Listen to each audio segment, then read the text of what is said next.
Jardim Elétrico Podcast.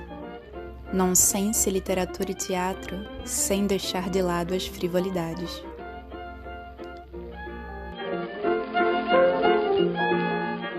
Clébia Souza é atriz natural de Limoeiro. Conhecida por suas atuações no cinema nacional, estreou no aclamado filme O Som ao Redor, de Kleber Mendonça Filho. Em 2016, ganhou o prêmio de melhor atriz por sua atuação no filme Quarto para Alugar, de Enoque Carvalho e Matheus Farias, e por sua atuação no filme Fortaleza Hotel. Tem em seu currículo filmes como Tatuagem, O Nó do Diabo, Reza a Lenda, Bacurau, Curral, entre outros. Seus últimos trabalhos são a série para a Amazon Prime chamada Manhãs de Setembro e Cangaço Novo, a série para o Canal Brasil Chão de Estrelas e o curta-metragem Derrama. Sejam bem-vindos ao Jardim Elétrico Podcast, hoje com Clébia Souza. Clébia, queria que você começasse se apresentando um pouquinho para quem não conhece o teu trabalho e contando um pouco da tua trajetória até aqui. Olá, bom dia a todos. Então, eu sou Clébia Souza, eu sou atriz e professora de interpretação para cinema e TV.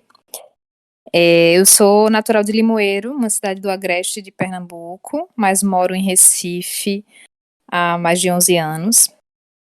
Sou formada em artes cênicas pela Universidade Federal de Pernambuco e foi lá que eu comecei me aventurar no cinema, né? Eu tive a oportunidade de passar em alguns testes e começar a fazer cinema, que era algo que eu não imaginava. Eu imaginava que eu ia ter essa, né, continuar no teatro, que era algo que eu já vinha fazendo lá em Limoeiro, e ensinar, né, já que é uma licenciatura. E aí é isso, fiz alguns filmes, algumas séries também, e é isso, eu acho que é isso. Então quer dizer que tu começou no teatro, porque tua carreira no cinema a gente já tem um conhecimento, né? Tem vários filmes aí que já até bombaram um pouco, mas como foi que tu iniciou assim no teatro? Então, lá em Limoeiro eu não tinha essa pretensão de ser atriz, porque era algo muito distante para minha realidade, né? E também por ser uma cidade muito pequena, a gente não tinha muitos acessos. As minhas referências era a televisão, né? Porque a gente não tinha cinema, a gente não tinha condição de estar vindo para Recife para ir para o cinema, era algo bem inalcançável naquela época. Mas a gente tinha e tem, né, duas companhias de teatro, uma chamada Galpão das Artes e outra chamada Leonarte.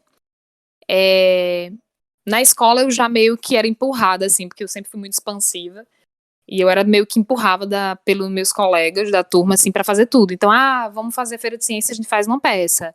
A gente conta essa história em forma de teatro. Sei lá, vai fazer Rainha do Milho para disputar entre as salas. É Kleber que vai. Eu, querendo ou não, era meio que acontecia isso comigo. E lá, eu conheci o primo do Irandi. Na época, o Irandi não era conhecido, né, Irandi Santos. Ele não era super famoso, conhecido como hoje. E ele disse, Clébia, isso na minha 8ª série. Existe um curso na Federal de Artes Cênicas que meu primo fez. Por que você não tenta? E aí foi quando eu decidi, de fato, fazer disso a minha carreira. Mas lá em Limoeiro, além da escola, eu tive a oportunidade de entrar num curso da Leonarte, de uma dessas companhias. E fiz o curso durante um ano, a gente se apresentou espetáculo também. E aí foi meio que quando eu bati o martelo, assim, que era isso que eu queria. E daí vim para Recife. Então, eu pensei que eu ia fazer muito teatro, né? Eu fiz poucas peças. Acho que eu fiz 3 peças, 4 peças.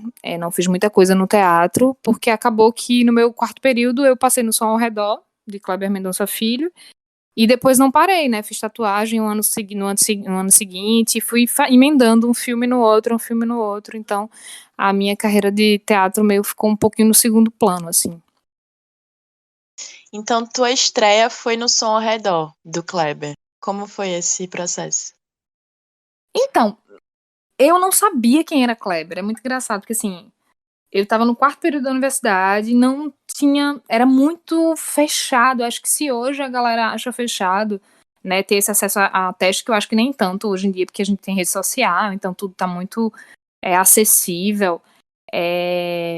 Mas naquela época era muito difícil você ter acesso a teste de elenco, né? E cinema era algo assim muito inalcançável pra gente, assim, né, que cursava cênicas, porque a gente não sabia nem como fazia para entrar. Mas meu quarto período estava tendo um teste de elenco, a gente não sabia para que era, né? A gente sabia que era para um filme, mas a gente sabia se era no formato de longa-metragem ou se era curta-metragem. E a gente meio que saía escondido assim da aula, assim, sabe? E saía de 2 em 2, assim, pro professor não ficar meio puto com a gente. E aí fui fazer o teste. Inicialmente a gente não sabia que era pro filme de Kleber.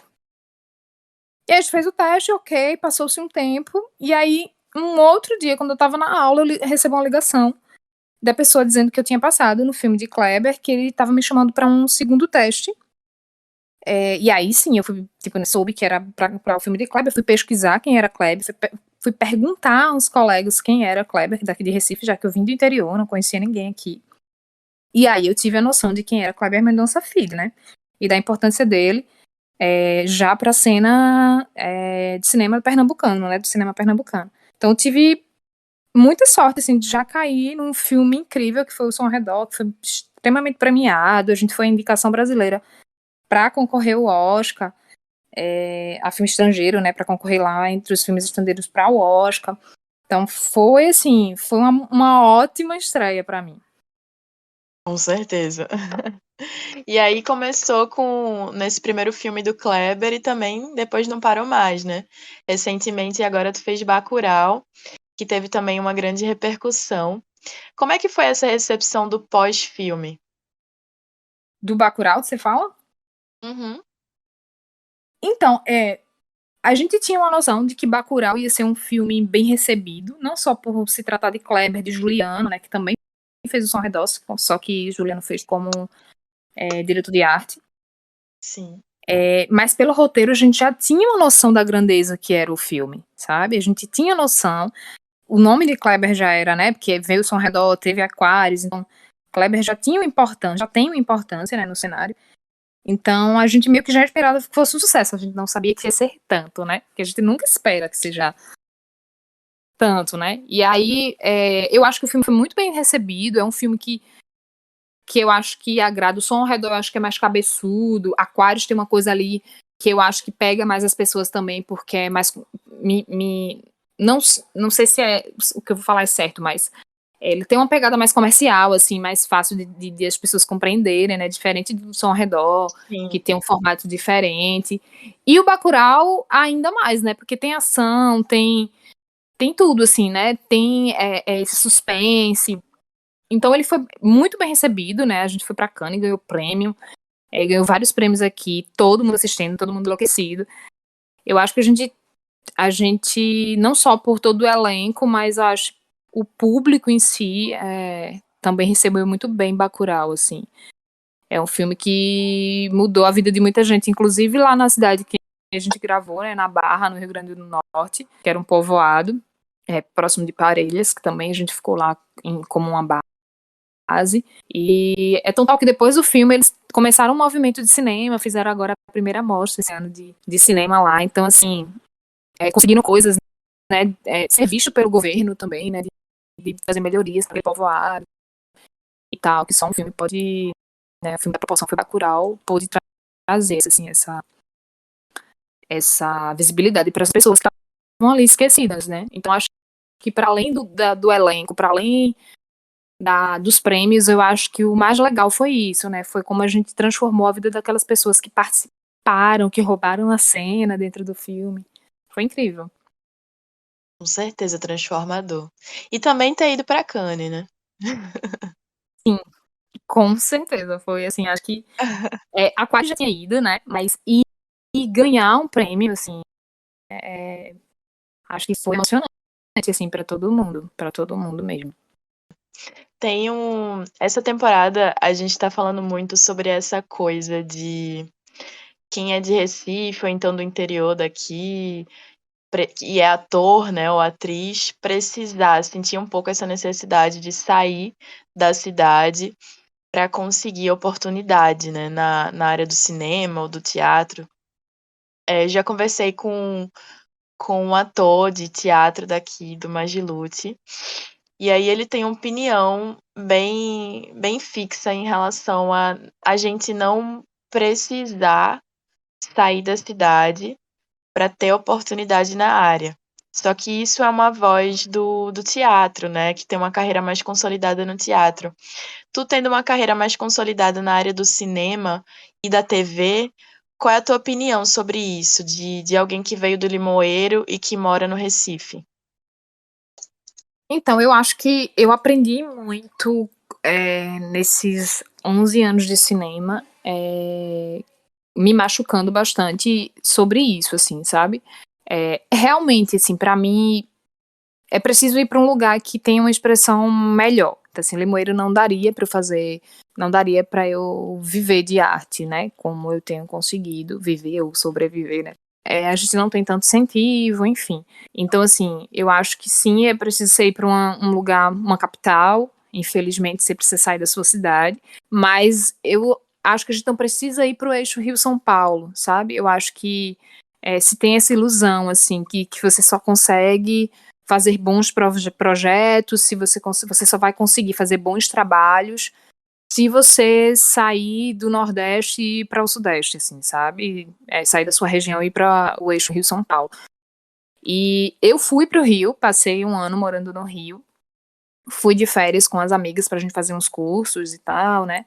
Então eu fui pro curso e acabei querendo ficar lá pra morar, porque, né, nessa ilusão também que a gente tinha, eu acho que há anos atrás, isso foi em 2015, de que talvez lá fosse melhor de trabalho.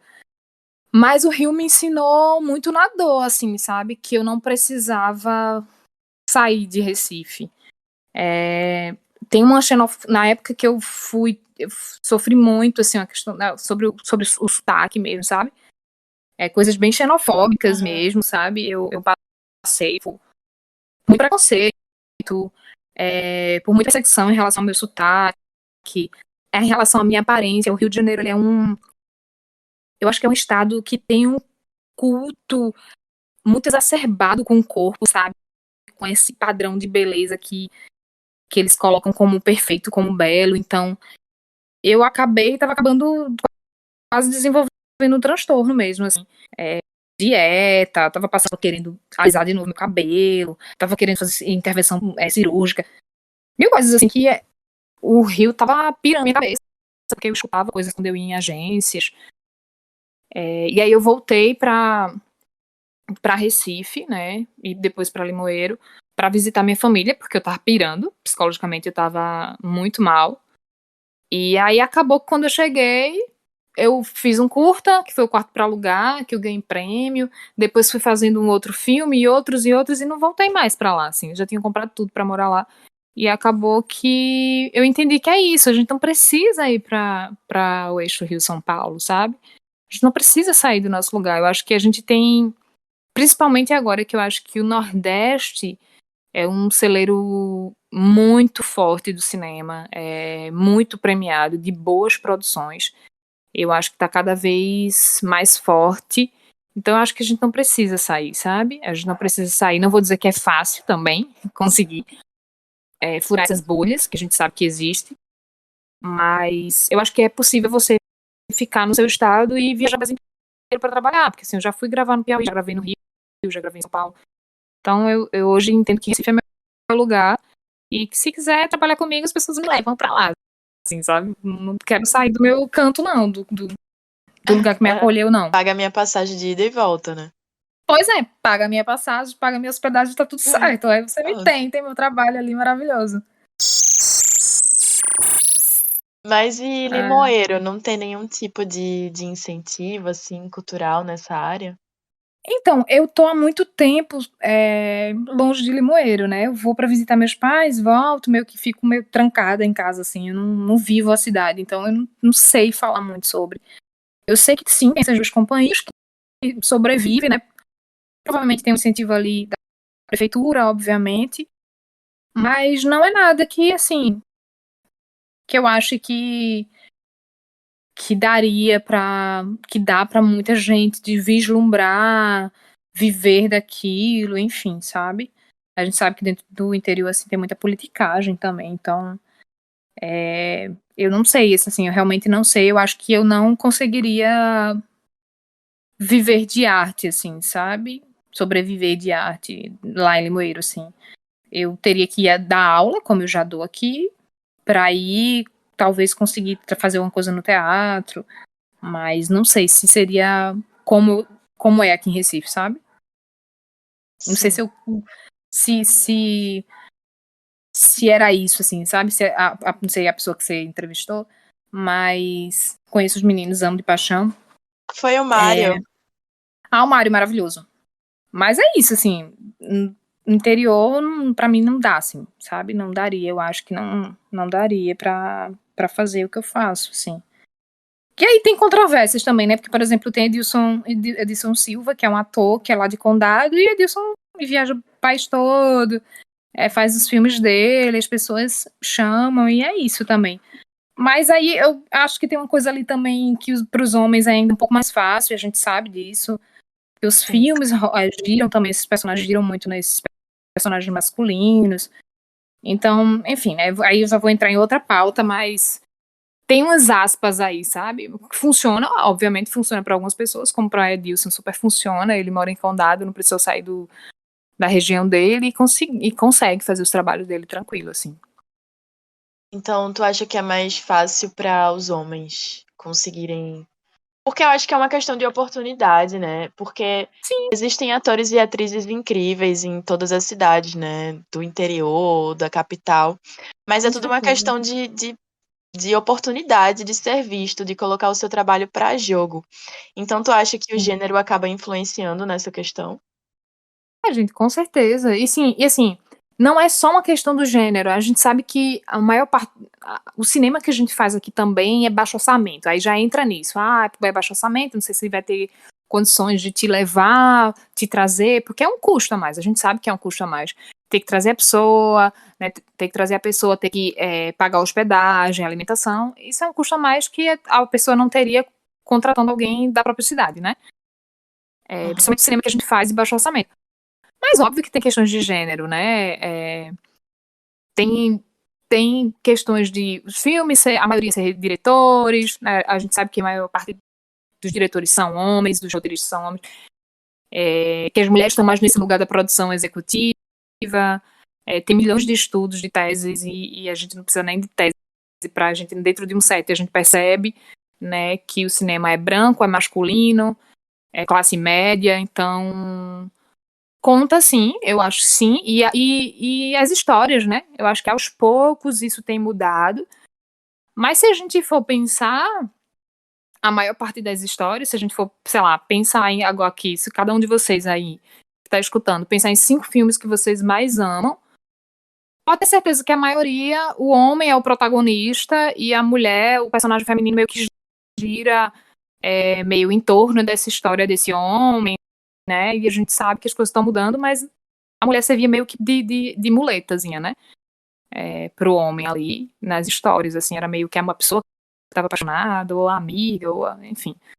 Tem milhões de coisas, né? Acho que gênero, classe e raça tá em tudo, inclusive no cinema. Com certeza. Ou então, os diretores, né? A maioria dos filmes que as pessoas pensam, a maioria é dirigida por homens, né, também. Sim, sim, eu fico. Eu conto nos dedos, acho que eu não tenho. Eu fiz uma participação no filme da Lupoliti, O Sol, que até estreou agora. O Sol, eu acho que foi meu terceiro filme. Eu acho que só tenho 3 filmes dirigidos, que eu trabalhei, que foram dirigidos por mulheres. Um foi um curta, que foi meu segundo trabalho no cinema, que é chamado Como Dois Estranhos. Outro foi O Rosário, que é a direção de Igor Travassos e Juliana Soares. E O Sol, que é da Lopoliti. Assim, eu não me recordo nenhum outro. Aí agora teve Manhã de Setembro, que são dois diretores, é o Luiz Pinheiro e a Dainara, né? Então eles dirigem cada um episódio, mas não tive muitas diretoras mulheres, assim, sabe? Se eu for pensar, sei lá, eu tenho mais de 20 filmes, 3 diretoras é muito pouco, gente, né? É Pouquíssimo. muito pouco, assim, é muito pouco. Vamos falar agora, indica aí. Indica aí as diretoras que são as tuas referências, assim, no cinema. Eu adoro a Grace, que agora que ela tá, né, nesse lugar de direção, mas ela já fazia direção, atuava e fazia direção no teatro, né? Acho a Grace incrível.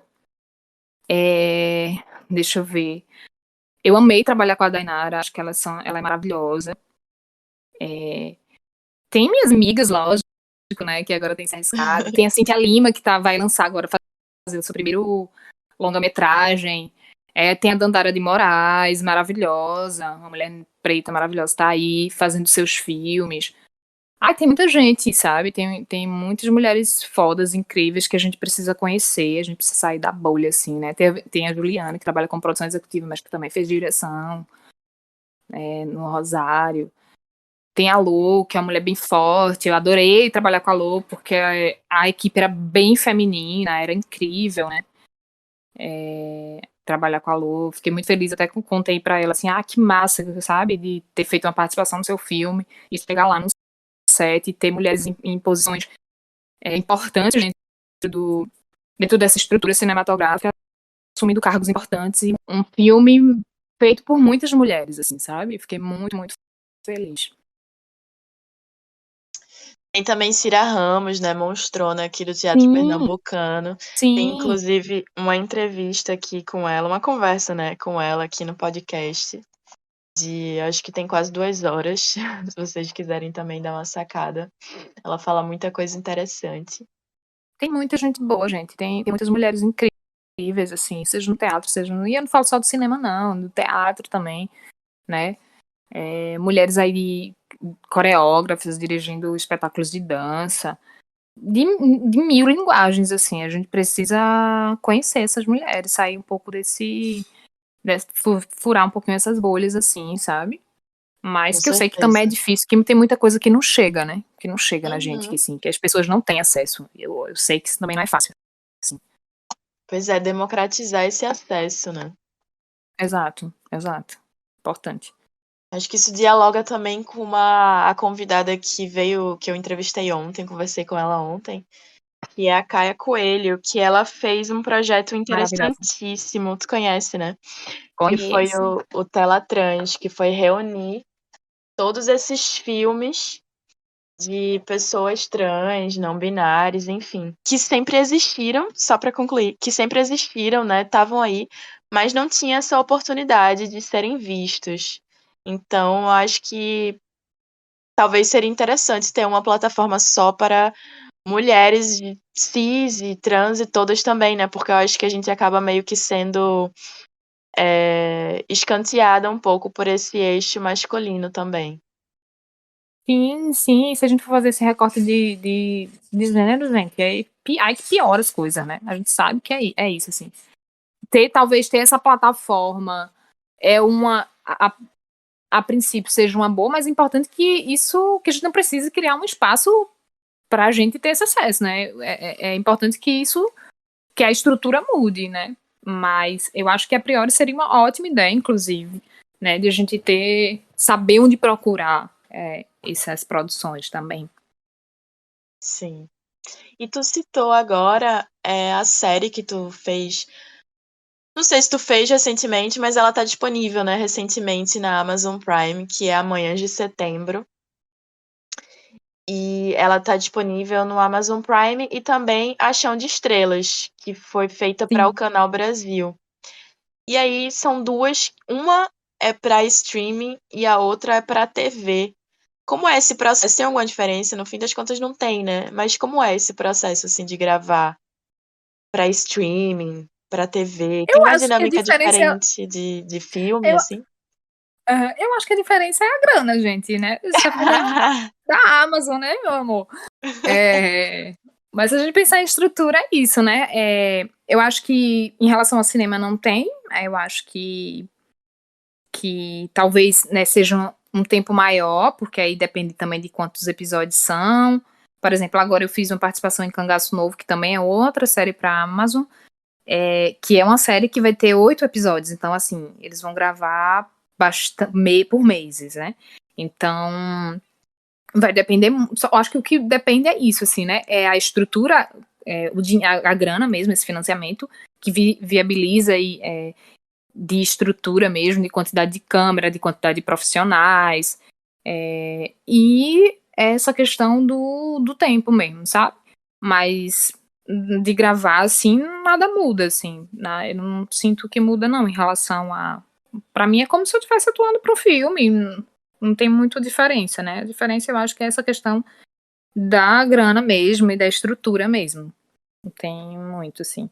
E é óbvio, né? Tipo, cada diretor é um diretor, cada história é uma história, os espaços, os corpos que habitam essas histórias, assim, é que vai mudando e que vai também nos transformando e nos desafiando, assim, nesse lugar. E na série Manhãs de Setembro, conta um pouquinho sobre a tua personagem.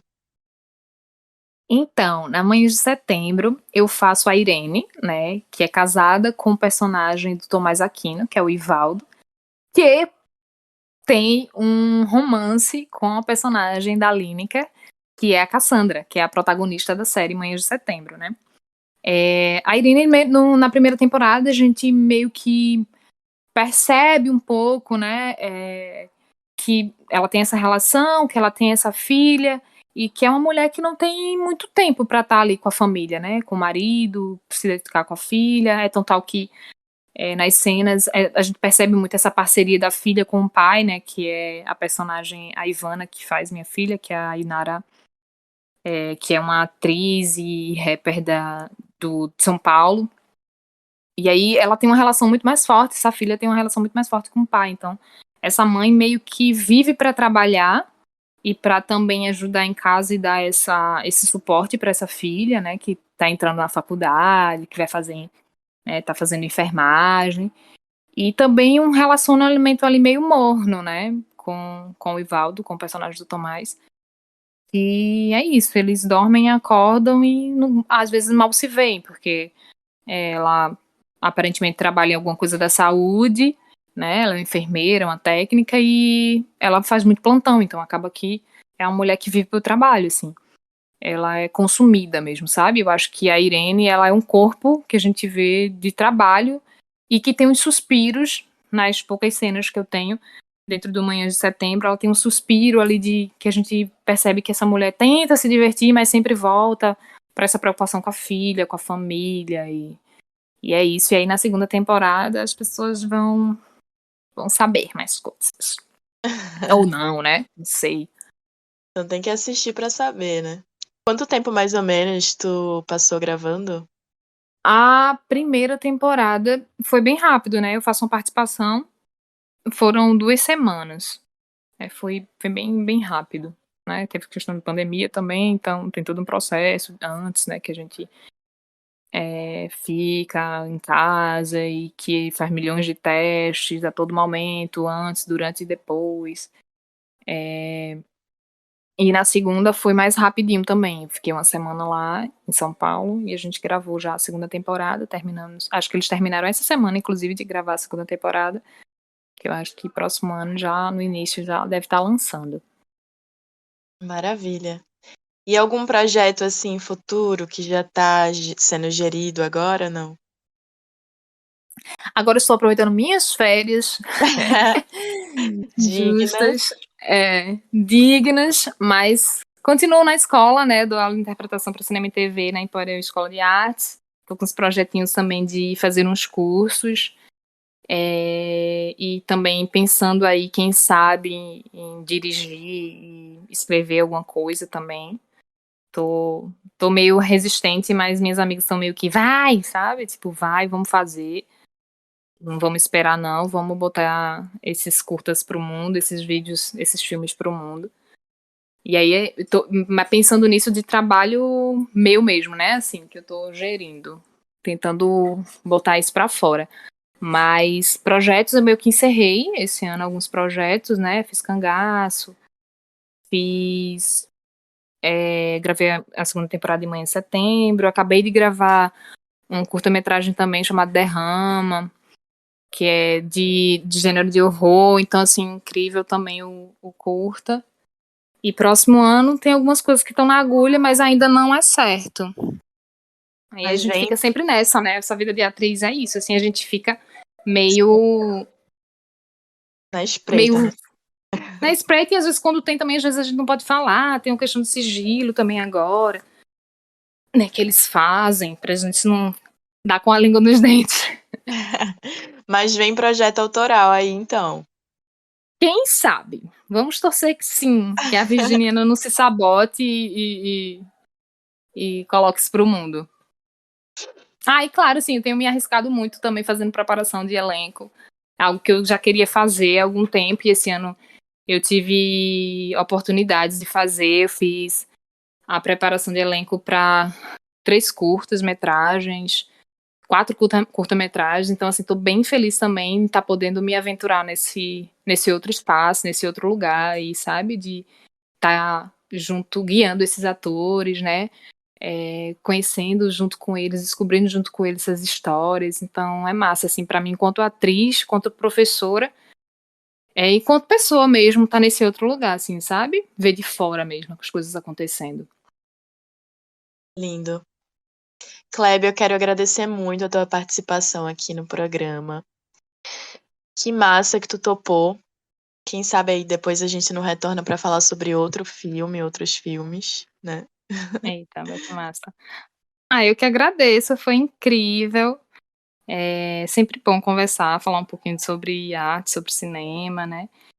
Quero convidar também todo mundo. A gente vai estrear esse mês, provavelmente dia 27 de janeiro, Fortaleza Hotel, nos cinemas, que é um filme... Que você foi premiada, né, inclusive. Sim, foi incrível. A gente ganhou o prêmio, eu ganhei o prêmio de melhor atriz no Cine Ceará, fiquei extremamente feliz.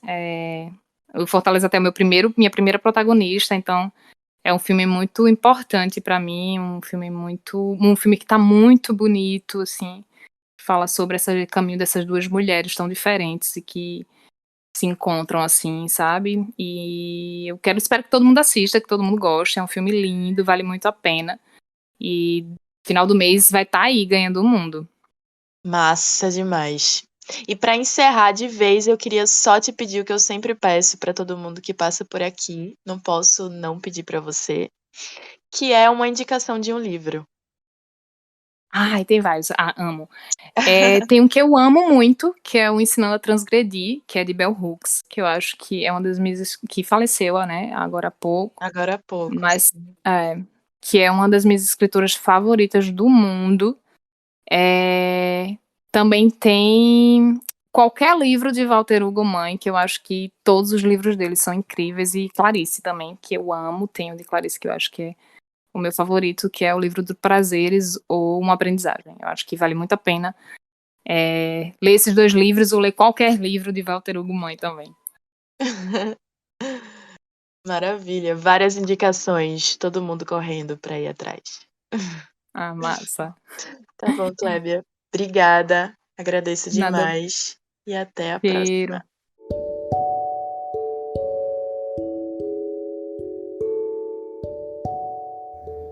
E se você gostou do programa e quer me ajudar de alguma forma, envie o teu feedback com algum elogio, crítica ou sugestão para o Telegram do programa.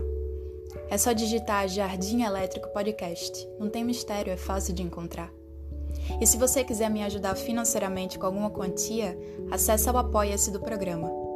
apoia.se/Jardim Elétrico Podcast. Obrigada.